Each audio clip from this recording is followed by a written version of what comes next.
America's founders are calling. It's your opportunity to respond. This is the Liberty Brief Podcast with your host, Robert Melso, featuring Dr. Thomas Giordano.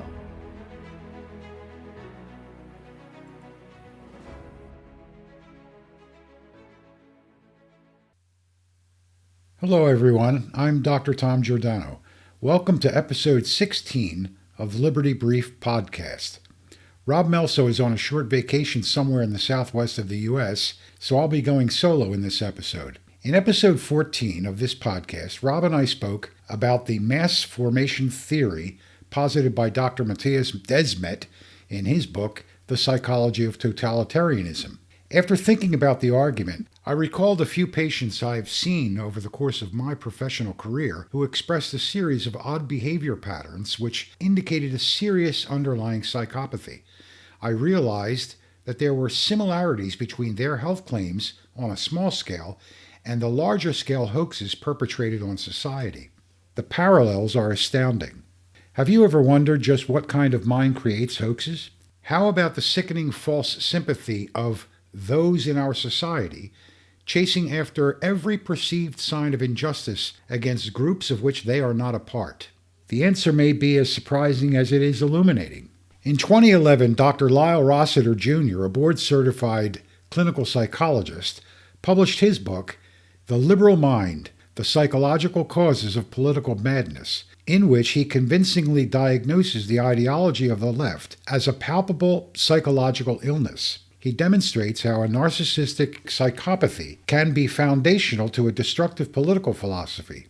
Before him, in 2005, Dr. Michael Savage made a similar argument in his book, Liberalism is a Mental Disorder, Savage Solutions.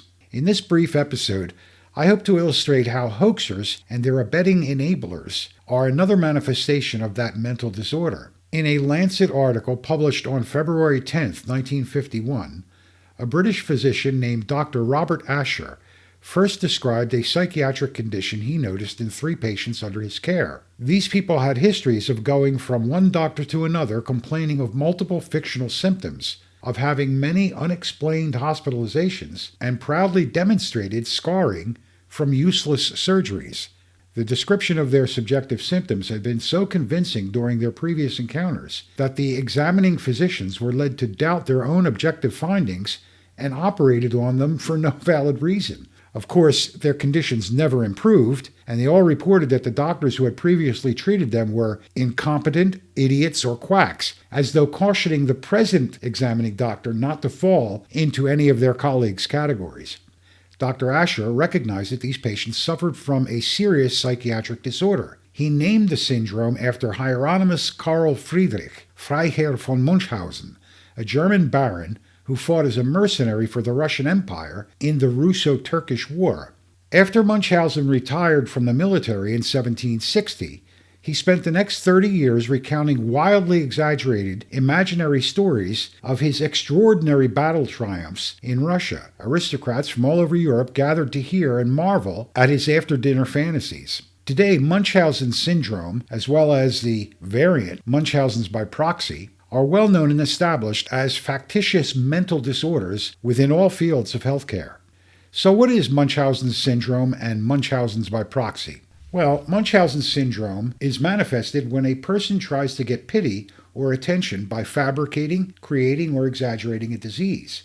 They lie about their ailments, sometimes injure themselves to produce symptoms, and react with emotional outbursts claiming persecution or conspiracy against them when confronted with objective observations. Munchausen syndrome by proxy is when a person takes another person in their care to the doctor for symptoms and diseases they do not have.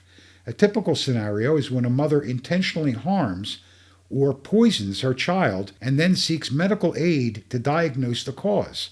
In my opinion, these syndromes are underestimated in the general population at about 4%, since they are seen in many different settings under many different specializations. Underlying practically every case of these syndromes is a borderline personality disorder, a labile mental condition characterized by critically unstable emotional states and behavior, destructive interpersonal relationships, and low self-image. These are people who have long-term strategies and subtle tactics in controlling those around them by inducing sympathy. Because of the person's deceitfulness, diagnosing and treating Munchausen syndrome in the psychiatric setting is challenging, but is easily distinguishable from malingering, where money is the primary goal of the patient's drama, rather than a sympathetic submission to the will of the patient's aberrant mental state. Hoaxers demonstrate all of the characteristics of a person with Munchausen syndrome. Whereas a patient in a clinical setting is intent on deceiving the doctors and staff, the hoaxer is attempting to deceive the entire society. Also, their spreading of false information in order to deceive people has a social or political agenda behind it, rather than seeking mere sympathy for a contrived illness. If we were to look at some of the major hoaxes perpetrated on the public during President Trump's administration, we may easily identify some common threads weaving them together. For our purposes, we will ignore the politically motivated hoaxes by Democrats and Republican never-Trumpers who were in bed together to defame Mr. Trump and contain the results of his election. Instead, we'll concentrate on private citizens whose false claims were picked up by the mainstream media and social platforms to illustrate examples of fictitious, hate-driven attacks that were used to validate and confirm a propaganda-based false premise. I'm going to coin a phrase and refer to it as socio-political Munchausen syndrome. In a Daily Caller article entitled, "Here's a List of Hoax Hate Crimes in the Trump Era," dated February 18, 2019, Peter Hasson runs down a list of the most notorious hoaxes from 2016 until 2019. The article was prompted by the Jussie Smollett incident in Chicago and, though hardly exhaustive, is an interesting read. What becomes apparent is that all the so-called innocent victims were liberal Democrats. None were Republicans, conservatives, or libertarians. All of them were comfortable enough in their deception to bring them to the public square with no fear of the stories being debunked. All the alleged perpetrators were declared to be bigoted, white Trump supporters. All these false victims were readily supported and enabled by Democrat politicians, the mainstream media, and various left-leaning social media platforms with no proof of their assertions. All of them sought sympathy from unprovoked bullying or attacks based upon either race, national origin, religion, sexual orientation, or a combination of these. All were intended to induce an irrational, emotional reaction of outrage in their like-minded liberal allies and foment hate against President Trump and his supporters. Additionally, just like the doctor who calls out the discrepancies between reported symptoms, objective signs, lab and imaging reports of the Munchausen patient, anyone who questioned the inconsistencies and improbabilities of the hoaxer's fantasies was met with the same emotional, righteous indignation and umbrage by the enablers. They were labeled a racist, anti-gay, anti-Muslim, anti-Semitic, or just plain evil to silence their voice by the shouter's veto. What are we to conclude from this? Well, firstly, all the signs point to the liberal mind as being aberrated. If what we observe in leftist groupthink were found in an individual, the patient would be referred for psychiatric evaluation for a suspected borderline personality disorder. Secondly, within this group of like-minded individuals, insanity is contagious, especially if that insanity supports an existential dogma. This was also observed by Dr. Desmet when explaining mass formation psychosis. Thirdly, that these hoaxes all seem to stem from an inability to support their false claims of imaginary societal problems. A reasoned debate founded upon factual evidence must be avoided by employing the tactic of irrational emotional responses to a fake story disseminated as proof of the truth of their cause. That their truth is based upon a lie is just another sign of their mental distress. Denial, then, is another aspect of the syndrome. If the individual hoaxer is clearly an example of Munchausen syndrome in the public square, the enablers, the left-wing liberals, the mainstream media, the left-wing social platforms, and the socially engineered protesting students are all clearly afflicted with socio-political Munchausen syndrome by proxy. Here, the sickly child, harmed or gradually poisoned by its caretaker, is substituted with the poor, self-proclaimed innocent victims and the imaginary actions that they are decrying. Furthermore, and most importantly, the cynical opportunists in the Marxist camp have turned these hoaxes into an effective tactical tool to foment socio-political chaos for their own ends. The Smollett case is a good example, but the hearings on Justice Kavanaugh's nomination to the Supreme Court in the United States Senate was an even greater illustration on display for all to see. The patently delusional accusations of Dr. Christine Blasey Ford against Justice Kavanaugh were swallowed hook, line, and sinker by those driven to destroy a good man's reputation. It is ironic that Blasey Ford, the holder of a PhD in educational psychology, could not even recognize her own schizophrenic performance in slandering Kavanaugh. We watched as she slipped in and out of an affect of a 12-year-old little girl and made outlandish claims that even her own witnesses swore never happened. She was to be treated with kid gloves. We were all ordered to believe all women and not question her testimony.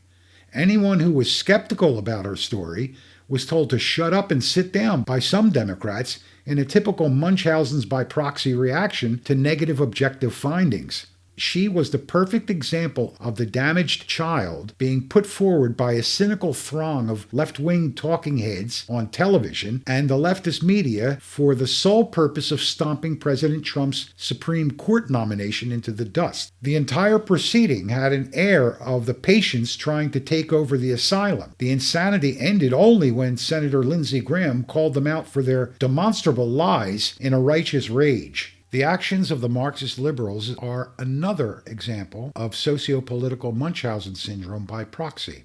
They latch on to a real or fabricated problem in society and smear it with syrupy emotions to show how they are personally offended by the supposed plight of others. Armed with credentials of little importance to the cause they're championing, they usurp the position of speaking for the downtrodden minorities or other victims du jour. They usually push their goals onto students in a university classroom or in articles and books from some cubicle desk in a Marxist think tank. To get an idea of what I mean, get out some popcorn, find and watch the video of Candace Owens being confronted by word-parsing white female PhDs before a congressional committee. You see, Miss Owens clearly understands the people of the inner-city black communities couldn't care less about the dangers of an inexistent white supremacy movement on black Americans.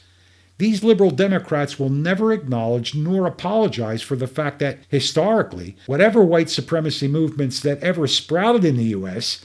are all clearly linked to the Democrat Party, including black slavery, the KKK, Jim Crow, segregation, the Dixiecrats, opposition to the Civil Rights Movement, Planned Parenthood, and others. Once again, denial shows up as another sign of the syndrome. We are left asking ourselves, how are we to respond to hoaxes and the destructive liberal dogmatists posing as concerned citizens clawing their way into our society? Well, Dan Bongino related an excellent suggestion when hearing a highly improbable story. Wait for 24 hours or the next news cycle to arrive at a conclusion.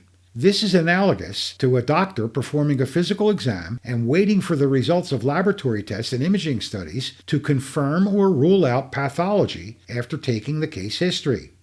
Unfortunately, the observation often attributed to Mark Twain that a lie can travel halfway around the world while the truth is still putting on its shoes is even more true today than it was in his day. But in reality, it doesn't take long for a lie to be exposed if you're looking for it. The second suggestion is to always recognize the characteristic earmarks of sociopolitical Munchausen's or Munchausen's by proxy syndrome in the person relating the story. Identifying the significant personality traits of supposed victims, as with those I spoke about previously, will give you an idea of what to look for. Thirdly, never allow others to suck you into their delusions. This is true of any irrational philosophy or an unhealthy behavior geared towards the destruction of sound social principles of existence. Lastly, always remember that the light of truth is the greatest antiseptic for deceit. Never be afraid to suffer the onslaught of attacks for stating the obvious inconsistencies in an improbable story from a leftist source. Plato said it best. We can easily forgive a child who is afraid of the dark. The real tragedy of life is when men are afraid of the light. Well, that about sums it up for this episode. I hope it'll give you something to think about. the next time you are told to accept an outrageous story as truth before all of the facts have been presented. In the next episode, Rob and I will be back discussing something we haven't decided upon yet, but he promised it would be on current events, possibly what we can take from the last elections. Thank you for listening, and if you get a chance, check out my book on Amazon or Barnes & Noble's, Unalienable, What It Really Means and Why It Matters. So long. You've been listening to the Liberty Brief, based on the book Unalienable, What It Really Means and Why It Matters by Dr. Thomas Giordano. If you want to help spread the word, please subscribe, like, and share using the links below. You can also check out Dr. Giordano's book on Amazon using the links as well.